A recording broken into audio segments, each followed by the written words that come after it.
दोस्तों आज मैं आपको लेके आ गया था फर्नीचर की सबसे बड़ी फैक्ट्री के अंदर। अगर आप लोग भी इस तरीके के सोफा सेट लेना चाहते हैं तो आज की वीडियो में आपको लेके आ गया था बाबा बाजार।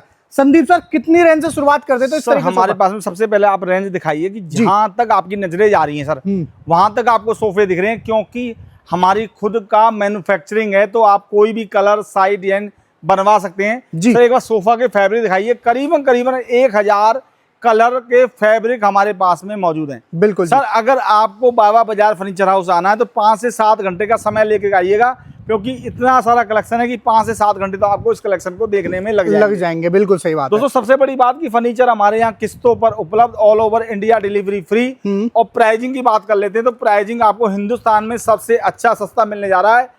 खुद की मैन्युफैक्चरिंग है, किसी भी दलाल के चक्कर में नहीं है, सारी आइटम इन हाउस प्रोडक्शन होती है। तो आपको आना है बाबा बाजार फर्नीचर हाउस। सबसे सस्ता सबसे अच्छा फर्नीचर खरीदना है तो